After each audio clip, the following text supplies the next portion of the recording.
আসসালামু আলাইকুম। স্পোকেন ইংলিশের পার্ট 5-এ আপনাদের সবাইকে স্বাগতম। আজকে আলোচনা করব কিছু বাছাই করা ইংরেজি রুলস নিয়ে, যা স্পোকেন ইংলিশের জন্য জানা অবশ্যই প্রয়োজন।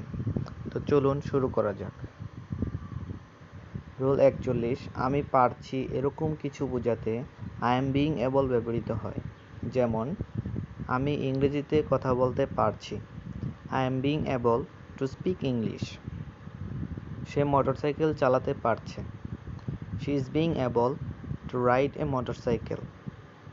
পা ভাঙ্গা ছেলেটি দৌড়াতে পারছে, the boy with broken leg is being able to run.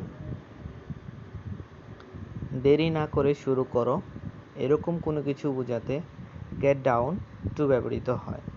যেমন, দেরি না করে ইংরেজি শেখা শুরু করো, get down to learn English. দেরি না করে খাওয়া শুরু করো, get down to eat. দেরি না করে লেখা শুরু করো, get down to write. Rule 43, কোনো কিছু করতে বাধ্য হওয়া বোঝালে compelled to প্লাস ভার্বের 1 নম্বর রূপ ব্যবহৃত হয়। যেমন, আমি ইংরেজি শিখতে বাধ্য, I am compelled to learn English. সে সেখানে যেতে বাধ্য ছিল, he was compelled to go there. সে বইটি পড়তে বাধ্য হয়েছে, he has been compelled to read the book. Rule 44, মতো কিছু নেই এরকম বোঝাতে there is nothing ব্যবহৃত হয়। যেমন, there is nothing you can prove. প্রমাণ করার মতো তোমার কাছে কিছু নেই, there is nothing we can arrange. সাজিয়ে রাখার মতো আমাদের কাছে কিছুই নেই, there is nothing you can appreciate. তুমি প্রশংসা করার মতো কিছুই খুঁজে পাবে না। রুল 45, কেমন হয় এরকম বোঝাতে হাউ অ্যাবাউট প্লাস ভার্বের সাথে আইএনজি যুক্ত হয়। যেমন, how about learning computer, computer শিখলে কেমন হয়।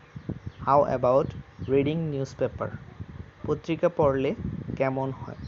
হাউ অ্যাবাউট গোয়িং হোম, বাড়ি গেলে কেমন হয়।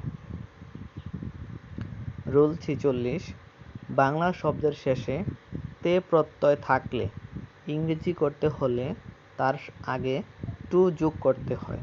যেমন, ইট অর্থ খাওয়া, টু ইট অর্থ খাইতে, গো অর্থ যাওয়া, টু গো অর্থ যাইতে। উদাহরণস্বরূপ, খাইতে আসো, কাম টু ইট, ঘুমাইতে যাও, go to sleep. Rule 47, Bangla শব্দের শেষে মান বা অন্ত থাকলে ইংরেজি করার সময় তার সাথে আইএনজি যুক্ত করতে হয়। যেমন, ঘুমন্ত বালক, স্লিপিং বয়, চলন্ত ট্রেন, মুভিং ট্রেন, উড়ন্ত পাখি, ফ্লাইং বার্ড। রুল 48, বাংলা শব্দের শেষে যদি ইয়া প্রত্যয় থাকে ইংরেজি করার সময় হ্যাভিং বিন প্লাস ভার্বের পাস্ট পার্টিসিপল ফর্ম ইউজ করতে হয়। যেমন, পদত্যাগ করিয়া, হ্যাভিং বিন রিজাইন, নির্বাচিত হইয়া, হ্যাভিং বিন ইলেক্টেড, শিক্ষিত হইয়া, হ্যাভিং বিন এডুকেটেড।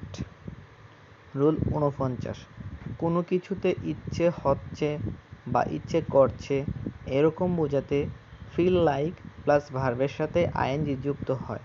যেমন, আমার চা পান করতে ইচ্ছে হচ্ছে, I feel like drinking tea. আমার ঘুমাইতে ইচ্ছে করছে, আই ফিল লাইক স্লিপিং।